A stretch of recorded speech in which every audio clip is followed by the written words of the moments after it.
রেখেছেন যে আমি একটা সরকারি প্রতিষ্ঠানের আমার সাথে অন্যায় হয়েছে বলে আমি মনে করেছি, বিধায় আমি মহামান্য হাইকোর্টে গিয়েছি এবং আমি বিচার পেয়েছি। আমার আগে থেকেই মহামান্য হাইকোর্টের প্রতি আমার আস্থা ছিল এবং আমার মনে হয় এই রায়ের মাধ্যমে আমার আমি যে রায়টি পেয়েছি এবং আমি সন্তুষ্ট, এবং আমার মনে হয় এটা একটা পুরো বাংলাদেশে বিশেষ করে নারী উদ্যোক্তাদের জন্য একটা দৃষ্টান্ত নজিরবিহীন একটা রায় মহামান্য হাইকোর্ট দিয়েছে। কারণ একটা সরকারি প্রতিষ্ঠানের কর্মকর্তা আমার উপর যে জুলুমটা করেছে বিগত একটা মাস, এটা আসলে আমি বাধ্য হয়ে মহামান্য হাইকোর্টের কাছে গিয়েছি। কারণ আমি আপনাদেরকে বলতে চাই, আপনারা সবাই অলরেডি অবগত যে আমার দোকানটা 13 তারিখ যে ক্রেতা পণ্যটি ক্রয় করে তিনি সেটা অনলাইনে ক্রয় করে এবং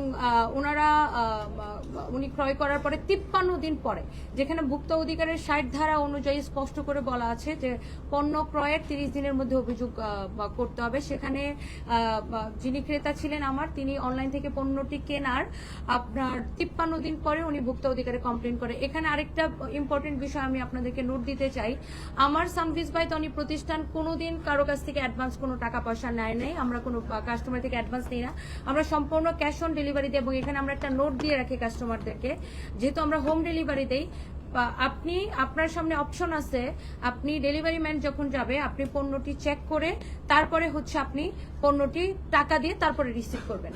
তো এখন একজন ক্রেতা সে 53 দিন পণ্যটি যে ব্যবহার করে নাই, সে যে ওয়াশ করে নাই, সেটার গ্যারান্টি কিন্তু আপনি বা আমরা কেউ বলতে পারবো না।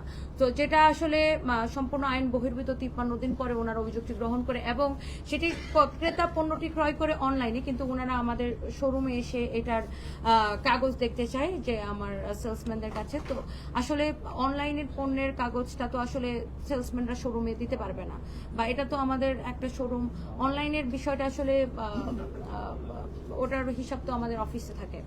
তো যাই হোক, তারপরে কিন্তু ওনারা যখন সাময়িক সময়ের জন্য আমাদের দোকানটি বন্ধ করে দেয়, কিন্তু তখন ওনারা ওনাদের ফেসবুক পেজে, ভেরিফাইড পেজে ওনারা পোস্ট করে, ওনারা বন্ধ করে সাময়িক সময়ের জন্য, কিন্তু ওনারা পোস্ট করে যে সিলগালা করা হয়েছে। তো সিলগালা আর সাময়িক সময়ের জন্য বন্ধ, দুইটা কিন্তু দুই জিনিস। তারপরে যে সামাজিকভাবে আমি যে পরিমাণ হেয় প্রতিপন্ন, আমি মানসিকভাবে সামাজিকভাবে আমি হেয় প্রতিপন্ন হয়েছি মিডিয়া ট্রায়ালের কারণে। কারণ আমার তখন বিষয়টা আসলে সানভিজ বাই তনি প্রতিষ্ঠান কেন্দ্রিক আর থাকে না, তখন আমি ব্যক্তি রুবায়েত ফাতেমা তনিকে আক্রমণ করে, আমি একজন নারী, আমাকে নানানভাবে বুলিং করে, আক্রমণ করে, ভুয়া টাইটেল, অযৌক্তিক হচ্ছে যে টাইটেল দিয়ে আমাকে সামাজিকভাবে হেয় প্রতিপন্ন করা হয়। আমার বাচ্চা স্কুলে যেতে পারে না, তখন আমার ভাই বোন, আমার বাবা নাই, আমি আমার ভাই বোনের গার্ডিয়ান, আমার ভাই বোন স্কুল কলেজে যেতে পারে না। মানুষ আমাকে চোর বলে, ভুয়া বলে, প্রতারক বলে, একটা অভিযোগ প্রমাণ হওয়ার আগে মানুষ আমাকে এসব বলে আখ্যায়িত করে সামাজিক যোগাযোগ মাধ্যমে বিভিন্ন ভিডিও, বিভিন্ন পোস্ট, বিভিন্ন ভাবে বুলিং, এবং আমার সন্তান এই জন্য স্কুলে যেতে পারে নাই। তো এই যে আমার একটা সামাজিক ক্ষতি, মানসিক ক্ষতি এবং আর্থিক ক্ষতি, তারপরে আমি 13 তারিখ বন্ধ করার পরে 14 তারিখ আমি নিজের সশরীরে ওনাদের অফিসে আমি উপস্থিত হই এবং আমাকে তলব করে ঢাকা বিভাগীয় কার্যালয়ের সহকারী পরিচালক ইন্দ্রাণী রায়, এবং যে অভিযোগকারী ছিল তিনি হচ্ছে লুবনা ইয়াসমিন। ওনার অভিযোগের প্রেক্ষিতে সর্বোচ্চ জরিমানা হচ্ছে 50,000 টাকা ইন্দ্রাণী রায় আমাকে জরিমানা করে। যেহেতু আমি ওই লাইভটাতে স্পষ্ট করে উল্লেখ ছিল পণ্যটি 50% ডিসকাউন্টে যাচ্ছে এবং এটা আমাদের স্টক ক্লিয়ারেন্স সেল, উনি পণ্যটি কিনে ফেব্রুয়ারি 3 তারিখে। তো সেখানে আপনার তারপরেও আমি এটার সর্বোচ্চ জরিমানা দেই, যেহেতু আমার 1 বছর আগের একটা পণ্য, এটার মেমো তো আমরা আসলে ওইভাবে সংরক্ষণ করতে হবে এটাও আমরা জানতাম না। যাই হোক, তারপরে আমি এক ধারায় জরিমানা দেওয়ার পরে আমাকে ইন্দ্রাণী রায় তলব করে, কিন্তু তারপরে ঢাকা জেলা কার্যালয়ের সহকারী পরিচালক জব্বার মন্ডল এসে আরেকজন ভুয়া অভিযোগকারী, মেমোটা বের করে, আরেকজন ভুয়া অভিযোগকারীর নাম রাজু একটা নাম লিখে আমাকে আরো 2 লাখ টাকা জরিমানা করে, যেটা আমি তখন জরিমানার টাকাটা প্রদান করতে বাধ্য হই।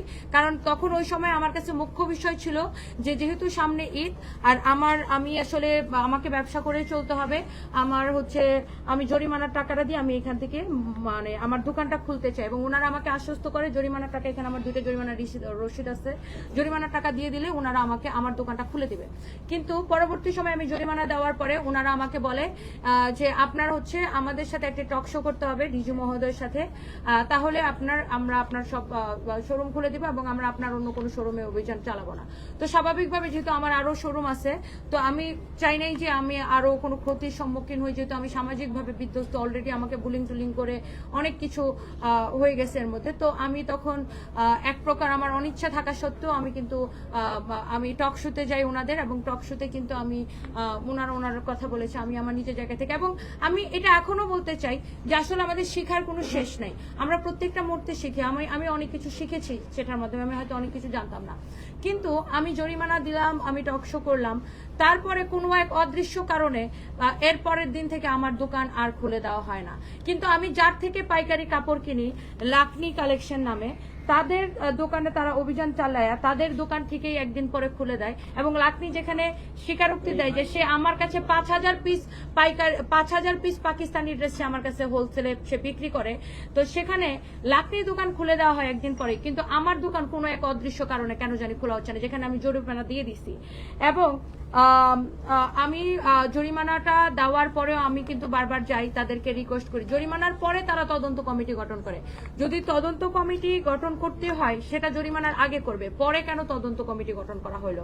এবং লাকনিকে খুলে দেওয়া হলো, আমাকে খুলে দেওয়া হচ্ছে না, আমাকে দিনের পর দিন ঘোরানো হচ্ছে। এবং ওনারা যে হচ্ছে যে আপনার যে 10টা শর্তের কথা বললো, সে 10টা শর্তের উত্তরও কিন্তু আমি তাদেরকে চিঠির মাধ্যমে এবং আমার যে ডকুমেন্টস যারা চেয়েছে ডকুমেন্টস সহ কিন্তু আমি ওনাদেরকে জমা দিয়েছি। এবং আমি এটা আমার আইনজীবীর মাধ্যমে আমি হাইকোর্টেও আমি এটা জমা দিয়েছি। এবং ওনারা যে চিঠিটার কথা বললেন 10টা শর্ত, সেই চিঠিটা ওনারা আমাকে কবে দিয়েছেন আমার কাছে আমার ফোনে একদম প্রমাণ আছে, আমি আপনাদেরকে দেখাইতে চাই। চিঠিটা জব্বার মন্ডল আমাকে পাঠিয়েছে, আপনারা চাইলে এটার ফুটেজ নিতে পারেন। জব্বার মন্ডল আমাকে এটা পাঠিয়েছেন হচ্ছে 24শে মে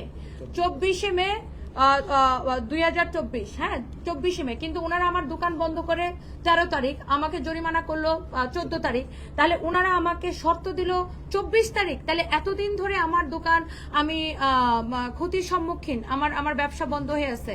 তো 24 তারিখ উনি আমাকে চিঠিটা, তাও ওই দিন শুক্রবার ছিল, উনি আমাকে হোয়াটসঅ্যাপে পাঠায়। এই চিঠিটা আমার পাশে আরেকটা শোরুম আছে, ওই শোরুমে পৌঁছায় হচ্ছে 27 তারিখে। তো এরপরে আমি কিন্তু চিঠির উত্তর ওনাদেরকে দেই এবং চিঠির যে যত ডকুমেন্ট সবকিছু আমি দেই। এবং আমি আপনাদেরকে বলতে চাই এর মধ্যে আমি ভুক্ত অধিকারী গিয়েছি এবং এখানের কর্মকর্তা আমাকে আমার অপ্রাসঙ্গিকভাবে আমার পোশাক নিয়েও আমাকে হচ্ছে যে আপনার মন্তব্য আমাকে শুনতে হয়, যেটা আসলে কোনোভাবে এটার সাথে প্রাসঙ্গিক নয়। যেখানে মাননীয় প্রধানমন্ত্রী নারীর স্বাধীনতা, নারী উন্নয়ন, নারীর কর্মসংস্থান, নারী উদ্যোক্তা তৈরির জন্য এত কাজ করছেন, যেখানে তিনি স্বয়ং আমাদেরকে অভয় দিচ্ছেন, তাহলে কি আমি বলতে চাই নারীর পোশাক নিয়ে মন্তব্য করে ওনারা কি মৌলবাদিতার পরিচয় দিচ্ছেন? এবং আমি হাইকোর্টে যাওয়ার পরেও হচ্ছে যে আপনার আমি এখানে হাইকোর্টে যাওয়ার পরে ওনারা বিভিন্নভাবে সময় ক্ষেপণের চেষ্টা করে। মহামান্য আদালত হচ্ছে যে আপনার সেখানে হচ্ছে রোল জারি করে এবং রোল জারি করার পরে হচ্ছে যে গত 10 তারিখে হচ্ছে মহামান্য আদালত হচ্ছে যে অর্ডার দেয়। এখানে আমি আরেকটা জিনিস হ্যাঁ আমি এখানে স্পষ্টভাবে বলতে চাই যে অর্ডারের পরে আদেশ যখন দিলেন, ওনারা বললেন যে ওনারা আদেশের কপি হচ্ছে আজকে সকালে পেয়েছেন। আদেশের সময়ে মহামান্য আদালত যখন বারবার আদেশ দেয়, তখন সেখানে ওনাদের 2 জন কর্মকর্তা এবং ওনাদের আইনজীবীগণ উপস্থিত ছিলেন। তাহলে ওনারা কি শুনে নাই যে মহামান্য আদালত কি বলেছে? এবং অর্ডারের পরে আমি অ্যাডভোকেট সার্টিফিকেট আমি নিজে ডিজি মহোদয় এবং জব্বার মন্ডলকে হোয়াটসঅ্যাপে পাঠাই, আমি মেইল করি নিজে। এবং আমি যখন, কারণ আমার একটা দিন যাওয়া মানে আমার ব্যবসা নষ্ট হয়, একটা দিন যাওয়া মানে আমি এখন পর্যন্ত আমার স্টাফদের কোনো বেতন বোনাস দিতে পারি নাই। আমি 10 তারিখে আমি অ্যাডভোকেট সার্টিফিকেট দিলে কিন্তু তাদের দোকানটা খুলে দেওয়ার কথা ছিল। আমি অ্যাডভোকেট সার্টিফিকেট নিয়ে পুলিশ প্লাজায় আসি এবং পুলিশ প্লাজার মার্কেট কর্তৃপক্ষ বারবার তাদের সাথে জব্বার মন্ডলের সাথে যোগাযোগ করার চেষ্টা করে। লাস্টে তিনি সন্ধ্যার সময় ফোন দিয়ে বলে যে আমি না বলা পর্যন্ত দোকান খুলবে না। তাহলে কি উনি হাইকোর্টের উপরে চলে গেলেন? তারপরে হচ্ছে যে আমরা তারপরের দিন সকালবেলা আমাদের মানে গতকালকে আমাদের মার্কেট কমিটির আমাদের সেক্রেটারি সাহেব এবং আমাদের মার্কেটের ম্যানেজার হচ্ছে সশরীরে অ্যাডভোকেট সার্টিফিকেটটি হাতে করে নিয়ে যে ভোক্তা অধিকার সংরক্ষণে যায় এবং ডিজি মহোদয়ের সাথে দেখা করে, কিন্তু তারপরেও তিনি বলে যে না আমরা হচ্ছে যে লিখিত অর্ডারের কপি না পাওয়া পর্যন্ত দোকানটা খুলে দিব না। মানে এটা কি শুধুমাত্র কোনো একটা অদৃশ্য কারণে আমাকে হয়রানি করার জন্য কি কাজটা করা হয়েছে, নয়তো হাইকোর্টের অর্ডারের পরে কেন খুলে দিবে না? আমি বিষয়টি গতকাল আমার আইনজীবী মহামান্য হাইকোর্টে আবার হচ্ছে মহামান্য হাইকোর্টকে জানায়। তখন হচ্ছে যে বিচারপতি হচ্ছে যে উনি স্পষ্টভাবে এটা একটু বের করতো,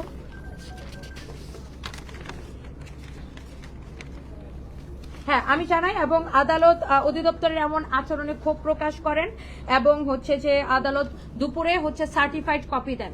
এবং সার্টিফাইড কপিটা আমরা তো আদালতের একটা নির্দিষ্ট একটা সিস্টেম আছে, সার্টিফাইড কপিটা নিতে নিতে ভোক্তা অধিকারে আমার উকিলের লোক আস্তে আস্তে 5:15 বাজে।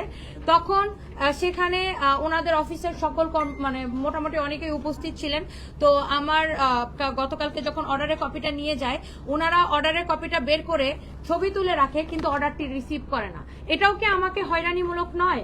অর্ডারটা রিসিভ করে না কারণ যেন আমি গতকালকে দোকানটা খুলতে না পারি, তাহলে ওনারা ছবি কেন তুলে রাখলেন?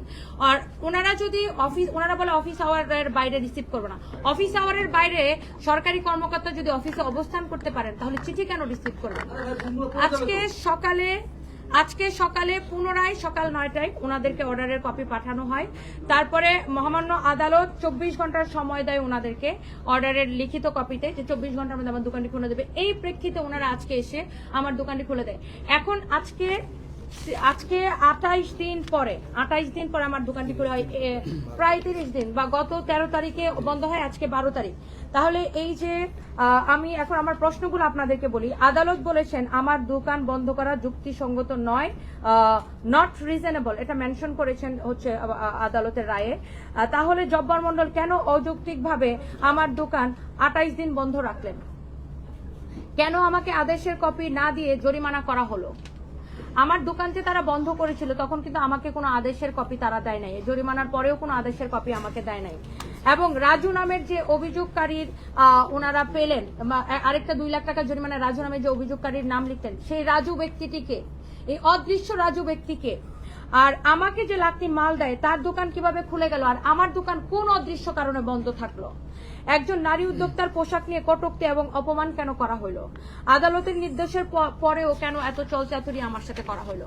এই যে আমি আর্থিকভাবে ক্ষতিগ্রস্ত হইলাম এবং আমি এখন পর্যন্ত আমাদের বোনাস বেতনের দায়িত্ব কারা নেবে? বেতন বোনাস আমি দিতে পারি নাই, এটার দায় আসলে কে নিবে? আমি আরো একটা কথা ভাইয়া যুক্ত করতে চাই, সেটা হলো এই পর্যন্ত নিশ্চয়ই আপনারা জানেন জাতীয় ভোক্তা অধিকার সংরক্ষণ অধিদপ্তর না হলে 25 থেকে 30 হাজার অভিযান কিন্তু তারা পরিচালনা করেছেন। সেখানে আমি একমাত্র যে কিনা যার দোকান ওনারা এতদিন বন্ধ রাখলেন কোনো অদৃশ্য কারণ ছাড়া, এবং যেখানে অভিযানের পরের দিনই আমি কিন্তু জরিমানাটা দিয়ে দিই। এবং আমি আপনাদেরকে আরেকটা জিনিস অবগত করি, এর মধ্যে আমি কি পরিমাণ হয়রানির শিকার হয়েছি। আমি যখন ওনারা আমার দোকানটা যখন খুলে দেয় না, তখন আমি আমার আইনজীবীর মাধ্যমে, আমি যখন ওনাদের কাছে প্রায় 10 দিন ধরে ঘুরতেছি আমার দোকান খুলে দিচ্ছেন, আমার আইনজীবীর মাধ্যমে যখন ওনাদেরকে নোটিশ প্রেরণ করি, তখন জব্বার মন্ডল মিডিয়া সহ আমার অফিসে রেড দেওয়ার চেষ্টা করে। তখন আমার অফিস, আমি যেহেতু মানসিকভাবে ভেঙে পড়েছিলাম, সামাজিকভাবে আমি মুখ দেখাতে পারছিলাম না, আমার অফিস বন্ধ থাকায় সে আমাকে নতুন করে আর কোনো ঝামেলায় ফেলাইতে পারে নাই। এবং সে আমার অফিস বন্ধ হয়ে সে আবার আমার ধানমন্ডি শোরুমে অভিযান করতে চায় মিডিয়া সহ, কিন্তু তখন ধানমন্ডি শোরুমটি ওই দিন সাপ্তাহিক ছুটি থাকার কারণে সে আমার ধানমন্ডি শোরুমে অভিযান পরিচালনা করতে পারে না। তখন আমি ভয় পেয়ে স্বাভাবিকভাবে আমার প্রতিষ্ঠানের সকল কার্যক্রম আমি বন্ধ করে দেই এবং মহামান্য হাইকোর্ট রুল জারি করার পরে পুনরায় আমি আমার প্রতিষ্ঠানের কার্যক্রম চালু করি, অন্যান্য শোরুমগুলো এবং আমার অফিস। তাহলে এই যে নারীর প্রতি সহিংসতা, এটার কারণ কি? আজকে কি শুধুমাত্র আমি একজন নারী উদ্যোক্তা বলে আজকে আমাকে এত পেরেশানির শিকার হইতে হলো? আপনার কি পরিমাণ ক্ষতি হয়েছে এই 1 মাসে? আমার 1 মাসে আমার ব্যাপক এক মাসের ক্ষতি ক্ষতি না, হয়েছে। এটা অনেক দিনের এটা আমার মান সম্মান, আমি বললাম আমার বাচ্চা স্কুলে যেতে পারে নাই, আমি কতটা সামাজিক ভাবে আমি বিধ্বস্ত, আমার অনলাইনের সেল ফল করছে, আমার কোনো শোরুমে কাস্টমার যায় না কতদিন, মানুষ আমাকে সামাজিক যোগাযোগ মাধ্যমে আমাকে একদম, এবং গুলিস্তান যে শব্দটি, গুলিস্তান শব্দটি কোথায় পেয়েছে, মানে যারা নিউজ করেছে বা যারা এই ধরনের টাইটেল ব্যবহার করেছে, গুলিস্তান শব্দটিতেও ভুক্ত অধিকারের কোনো কর্মকর্তা মুখে বলে নাই গুলিস্তান শব্দের কথা। আপনার বক্তব্যের মধ্য দিয়ে আমরা যেটি পরিষ্কার জানতে পারলাম যে আপনি বলছেন যে ভোক্তা অধিকার আপনাকে মূলত এক ধরনের হয়রানি করেছে, জি। এবং আপনি আর্থিকভাবে এবং সামাজিকভাবেও আপনি হেয় প্রতিপন্ন হয়েছেন এবং এই হেয় প্রতিপন্নের শিকার হয়েছে আপনার পরিবারের সদস্য। জি। এখন আমরা আপনার কাছে জানতে চাই, আপনি কি পরবর্তী কোনো আইনি পদক্ষেপে গিয়ে কি কোনো ক্ষতিপূরণ দাবি করবেন বা আদালতে যাবেন? অবশ্যই আমি করব। আমি আদালতের প্রতি শ্রদ্ধাশীল এবং আমি আমার বক্তব্যের শুরুতেই বললাম বাংলাদেশের বিচার ব্যবস্থা এখনো এতটা স্বচ্ছ যে আমার মতো একজন সাধারণ নারী যে আমি আমার প্রতি যে অন্যায়টা হয়েছে, আমার প্রতি যে জুলুমটা হয়েছে, আমি সেটার প্রতিকার চেয়েছি মহামান্য আদালতে, এবং আমি মহামান্য আদালতের কাছে কৃতজ্ঞ যে আমি আমি আমি আমি সন্তুষ্ট। এখন কি আবারও যাবেন কিনা আদালতে? আচ্ছা, এখানে আমি আরেকটা কথা বলি, মহামান্য আদালত হচ্ছে একটা অ্যাডিট্রিম হচ্ছে যে একটা হচ্ছে যে আপনার রায় দিয়েছে আমার দোকানটা খুলে দেওয়ার জন্য, এখনো কিন্তু পূর্ণাঙ্গ রায় দেয় নাই। হ্যাঁ, পূর্ণাঙ্গ রায় শুনানি হবে ঈদের পরে, তখন পূর্ণাঙ্গ রায় দিবে। আচ্ছা, যে কথাগুলো নিয়ে আপনি সবগুলো কথা বলেছেন এ টু জেড, যে কথাগুলো আসেনি সেটাই বলতে চাই। আপনি ওই যে পাকিস্তানি ড্রেসের যে কথাটা, এই কথাটা আপনি ক্লিয়ার করেননি আসলে, যে পাকিস্তানি ড্রেস বলে যেটা বিক্রি করা হয়েছে আসলে এটা কোথা ধরলো বা আদালতে এটা কি আচ্ছা, হলো? আমি কিন্তু উল্লেখ করেছি যে আমি যেখান থেকে হোলসেলে কিনি, হ্যাঁ, আমি কিন্তু ইম্পর্টেন্ট, আমি কিন্তু শুরু থেকে বলেছি আমি হচ্ছে আমার লাইসেন্স কি, আমি হচ্ছে খুচরা রেডিমেড গার্মেন্টস খুচরা বিক্রেতা, আমি কিন্তু কোনো ইম্পোর্টার বা পাইকারি বিক্রেতা না, আমি অন্য জায়গা থেকে কিনে নিয়ে আসি। তো আমি যে লাকানি কালেকশন থেকে, যেখানে লাকানি কালেকশন স্বীকারোক্তি দিয়েছে আমার কাছে সে 5000 পিস ড্রেস বিক্রি করেছে, সেখানে সে এটা কোথায় থেকে নিয়ে আসছে এটা কিন্তু নিশ্চিত আমি করতে পারবো না, বা ইম্পোর্টের কাগজ কিন্তু আমি দেখাইতে পারবো না ভাইয়া। তিনি কিন্তু অস্বীকার করেছেন যে এটা পাকিস্তানি ছিল না, এটা ফেক ছিল। সেটা ওনার বিষয়, উনি কিন্তু এটাও স্বীকার করেছে উনি আমাকে 5000 পিস ড্রেস বিক্রি করেছে। এখন সেই 5000 পিস ড্রেসের মধ্যে উনি এখন সেটা তো, আমি তো আর জীবনে পাকিস্তান যাই না বা আমি ইম্পোর্টারও না, আমি কিভাবে সেটা নিশ্চিত করবো? তাহলে এটাই প্রমাণিত যে যে প্রোডাক্ট ছিল ওটা পাকিস্তানি ছিল না। না, এটা এখনো প্রমাণিত হয় নাই, সেটা তো মহামান্য হাইকোর্টে। এই বিষয়টা কি বলবেন? যেহেতু আমি খুচরা বিক্রেতা, আমি আমার হোলসেলারের থেকে কিনে আনি, আমার হোলসেলার আমাকে যেটা এনশিওর করে আমি কিন্তু সেটাই আমি প্রচার করি। এবং আমি এখন মিডিয়ার মাধ্যমে একটা জিনিস আমি বলতে চাই, বিগত এই কয়দিনে আমি একজন উদ্যোক্তা হিসেবে আমি তো অনেক কিছু শিখেছি। তো আমি একটা জিনিস হাইলাইট করতে চাই, সেটা হচ্ছে সানবিজ বাই টনি পাকিস্তানি আর অন্য কোনো দেশের আমি নামও বলতে চাই না, সানবিজ বাই টনি তার প্রত্যেকটা পণ্য তার নিজস্ব ট্যাগে বিক্রি করবে, নিজস্ব ব্র্যান্ড ট্যাগে বিক্রি করবে, বিকজ সানবিজ বাই টনির পণ্য মানুষ কিনে সানবিজ বাই টনিকে দেখে। তো সানবিজ বাই টনি তার নিজস্ব ট্যাগে, সানবিজ বাই টনির ট্যাগে কিন্তু এখন প্রত্যেকটা পণ্য যাবে। এটা আমাদের জন্য, দেখেন, আমাদের পাকিস্তানি বিক্রি করতে হবে বা অন্য কোনো দেশের পণ্য বিক্রি করতে হবে এরকম কোনো ব্যাপার নাই। আমার সানবিজ বাই টনি শুরুই হয়েছে দেশি শাড়ি দিয়ে, আমি টাঙ্গাইলের শাড়ি দিয়ে শুরু করেছি, এবং কাস্টমারের চাহিদা অনুযায়ী আমরা দেশি বিদেশি সব ধরনের পণ্য আমাদেরকে রাখতে হয়েছে পরবর্তী সময়ে, যখন আমাদের প্রতিষ্ঠান একটু একটু করে বড় হয়েছে। এবং আমি এই ঘটনার পরে আমার নিজের কাছে মনে হয়েছে, আমি নিজের সিদ্ধান্ত নিয়েছি, সানবিজ বাই টনির আজকের পর থেকে যত পণ্য যাবে, অলরেডি আমাদের কার্যক্রম চলতেছে, প্রত্যেকটা পণ্যের গায়ে শুধুমাত্র সানবিজ বাই টনির ট্যাগ থাকবে। আচ্ছা, আপনি বলছিলেন যে সামগ্রিক যে ঘটনাটি ঘটেছে এটা আপনাকে হয়রানি করার জন্য করা হয়েছে। জি। এবং আরো একটি অভিযোগ করেছিলেন জব্বার মন্ডলের নামে, সেটা হলো যে আব্দুল জব্বার মন্ডলের কোনো এক বন্ধু এই ব্যবসার সাথে জড়িত, যার কারণে আপনাকে এই হয়রানিগুলো করা হচ্ছে, এই অভিযোগটা আপনি তুলেছিলেন, এটা আসলে সত্যতা কতটুকু? আচ্ছা, এটা হচ্ছে তদন্তের বিষয় এবং প্রমাণ সাপেক্ষের বিষয়। হ্যাঁ, আমি সেটা হচ্ছে যে এটা হয়তো যেহেতু আদালতের বিষয়, এটা হচ্ছে আপনার প্রমাণ সাপেক্ষ ব্যাপার, এটার এই বিষয়ে আমরা প্রমাণ জোগাড়ের চেষ্টা করতেছি এবং প্রমাণ হলে অবশ্যই সেটা আপনারা জানতে পারবেন। বলেছেন যে আপনার পোশাক নিয়ে কথা বলেন, কিন্তু ভোক্তাকে দোষী করছেন। ভোক্তা কোন কর্মকর্তা, যদি নাম বলতেন স্পেসিফিক, যে এই কর্মকর্তা আপনার পোশাক নিয়ে কথা বলেছে? স্বয়ং জব্বার মন্ডল নিজে আমার ম্যানেজারকে বলেছে। বলো তুমি কি বলেছে? উনি যেটা বলেছে যে ওনাকে আমার কাছে আপনি বলেন জব্বার মন্ডল নিজে বলেছেন আমার ম্যানেজারকে যে আপনার ম্যাডামকে আমার পাশে দাঁড়াইতে না করবেন, আমার পাশে বসতে না করবেন। আরেকটা পোশাক নিয়ে কি একটা অবস্থা, তাকানো যায় না। ওনার ড্রেসআপের দিকে তাকানো যায় না। উনি এই ধরনের কি পোশাক হ্যাঁ, এটা অপ্রাসঙ্গিক মন্তব্য কিন্তু উনি আমাকে নিয়ে করতে পারে না। তাহলে নারীর স্বাধীনতার বিষয়টি কোথায় যে দাঁড়ালো? আজকে 2024 সাল, যেখানে আমি আবারও বলতে চাই, যেখানে মাননীয় প্রধানমন্ত্রী একজন নারী এবং যিনি আমাদেরকে অভয় দিচ্ছেন নারী স্বাধীনতা, নারীর অধিকার এবং নারী উদ্যোক্তা তৈরির জন্য, তাহলে আমরা আমরা আমরা আমরা কোথায় যাব? আরেকটি প্রশ্ন ছিল, সেটা আমার হচ্ছে ভোক্তা অধিকার অধিদপ্তর কোনো মিডিয়া না, হাউস না, বা কোনো গণমাধ্যম না, সেক্ষেত্রে আপনাকে তার টক শোতে যে ফোর্স করা হয়েছে, এটা আপনি কিভাবে দেখছেন বিষয়টি, যে ফোর্স করা হলো? না, কারণ টকশো বা আলোচনা যেখানে ওনাদের জব্বার মন্ডল ছিলেন, ওনাদের ডিজি মহোদয় ছিলেন, আমার অভিযোগকারী ছিলেন, আমি ছিলাম।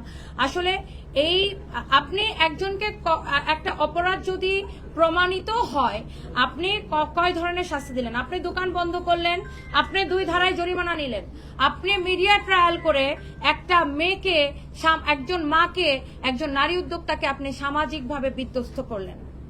এই যে মিডিয়া ট্রায়ালের ফলে একজন নারীর কি পরিমাণ ক্ষতি হইতে পারে, এটা আসলে আমার মনে হয় আপনারা সবাই এই ঘটনার মাধ্যমে বুঝতে পেরেছেন।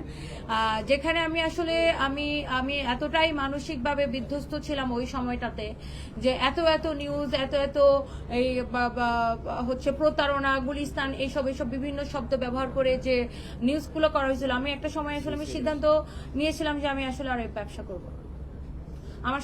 আমার প্রতিষ্ঠানের সকল কার্যক্রম বন্ধ করে দেবো, আমি সিদ্ধান্ত নিয়েছিলাম এটা। পরবর্তী সময় আমার স্টাফরা আসলে আমাকে এত রিকোয়েস্ট করে, ওরা আমাকে মেন্টালি অনেক সাপোর্ট দেয় যে ম্যাডাম আপনি, মানে আমরা এত 250 মানুষ, আমরা কোথায় গিয়ে দাঁড়াবো ম্যাডাম, আমরা কার কাছে যাবো? আচ্ছা, পোশাক নিয়ে আপনি একটা কথা বলছেন লাস্ট, সেটা হলো যে যেহেতু আপনি বলেছেন, একটু উদ্রেক করতে চাই, সেটা হলো যে আমরা সামাজিক যোগাযোগ মাধ্যমে দেখেছি নানান মন্তব্য আপনার ব্যাপারে করে, বা আপনিও করে থাকেন, বা পোশাক নিয়েও বেশ কিছু মন্তব্য আমরা দেখে থাকি সোশ্যাল মিডিয়ায়। আপনি আসলে পরিবর্তনটা আনবেন কিনা, বা আদালতের ব্যাপারে কোনো কথা বলেছেন কিনা? আমি আপনাকে একটা কথা বলতে চাই, সেটা হচ্ছে পোশাক, কে কি পোশাক পরবে, পোশাক হচ্ছে ব্যক্তি স্বাধীনতা। আপনি শার্ট প্যান্ট পরবেন, এটা আপনার ব্যক্তি স্বাধীনতা। কে কি পোশাক পরবে, একটা ব্যক্তি কি পোশাক পরবে, সেটা তার ব্যক্তিগত স্বাধীনতা। সো আমি কি পোশাক পরবো সেটা একান্তই আমার হচ্ছে ব্যক্তিগত স্বাধীনতা, এবং জিনিসটা আমার মনে হয় না যে এটা এরকম অপ্রাসঙ্গিক মন্তব্য কোনো নারীকে নিয়ে করা উচিত। আপনার যে মন্তব্যগুলো যেগুলো দেখি সামাজিক যোগাযোগ মাধ্যমে যারা আমাকে বুলিং করে আমার ব্যক্তিগত কারণগুলা নিয়ে, বা যারা বুলিং করে, শুধু আমাকে না, আমার মনে হয় যত নারী সোশ্যাল মিডিয়াতে আছে, প্রত্যেকটা নারীকে কোনো না কোনো ভাবে বুলিং করা হয় সামাজিক যোগাযোগ মাধ্যমে। আমরা তো কখনো দেখি না এগুলা নিয়ে প্রতিবাদ হইতে, যে কেন বুলিং করা হয়, কেন বুলিং এর শিকার হয় না নারীরা সামাজিক যোগাযোগ মাধ্যমে। এই যে নোংরা বুলিংটা করা হয়, এই নোংরা বুলিং নিয়ে কয়টা প্রতিবাদ হয়? এখন আমরা যখন কেউ, আমার মতো কেউ যখন একজন প্রতিবাদী নারী যখন প্রতিবাদ করে, তখন প্রতিবাদী নারীকে এই সমাজের অনেকেই এই প্রতিবাদী নারীকে মেনে নিতে পারে না। এই যে নারীর প্রতি সহিংসতার বিষয়টা এখানে আবারও স্পষ্ট। আচ্ছা, লাস্ট একটা, সেটা হলো যে রাজু নামের যে অভিযোগকারী, আদালতের ব্যাপারে কি বলেছেন? আদালত, ওনারা তো রাজু নামের অভিযোগকারীর বিষয়ে কোনো কিছু এখনো দেখাতে পারে নাই। আর এটা হচ্ছে আদালতের বিষয়, বিজ্ঞ আদালতের প্রতি আমি সবসময় শ্রদ্ধাশীল, এবং বিজ্ঞ আদালতের প্রতি আমি আস্থা রাখি। এটা পূর্ণাঙ্গ রায়ের পরে আপনারা অবশ্যই এ বিষয়ে ক্লিয়ার হবে। এই ঘটনার পরে নারী উদ্যোক্তা বৃদ্ধিতে বা নারী উদ্যোক্তার পথ চলায় বাধাগ্রস্ত হবে। আপনার উপর আইনের প্রয়োগ না করে ক্ষমতার অপব্যবহার করা হয়েছে। অবশ্যই হয়েছে, এবং মিডিয়ার অপব্যবহার করা হয়েছে।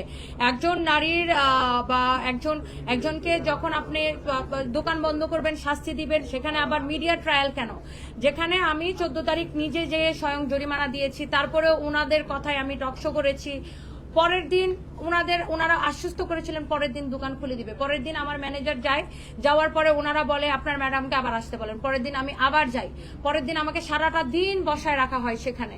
তারপরে সন্ধ্যার সময় তারা বিভিন্ন কথা বলে, তারা হচ্ছে বিভিন্ন বাহানা দিয়ে আমাকে ঘুরাইতে থাকে, এবং তারপরের দিন আমার ম্যানেজার আবার যায়, আমার ম্যানেজারকে দিয়ে জোর করে মিডিয়ার সামনে কথা বলানো হয়। তাহলে মিডিয়ার এই যে মিডিয়া ট্রায়ালটা কেন? আপনাগুলি স্ক্রিপ্টেড ছিল আপনার কিনা এখানে জনপ্রিয়তা ভোক্তা কি অধিকার যে এই ভোক্তা অধিকার তার তথ্য? নিজস্ব প্রচারণায় কাজে লাগিয়েছে এমনটা মনে করছে বলছেন আপনি? অবশ্যই আমার মনে হয় যে কাজে লাগাইতে পারে, যেহেতু আমি সামাজিক যোগাযোগ মাধ্যমে বারবার আমি আমার স্পষ্ট কথা এবং আমি আমার প্রতিবাদের জন্য বারবার আমি বিভিন্ন সংবাদ মাধ্যমে আমাকে তুলে ধরা হয়েছে, এটা অবশ্যই হতে পারে। এবং আমার কাছে মনে হয় এখানে কোনো একটা উদ্দেশ্য প্রণোদিতভাবে আমাকে এই হয়রানি করা হয়েছে। নারী উদ্যোক্তা তৈরিতে বাধাগ্রস্ত হবে কিনা এরকম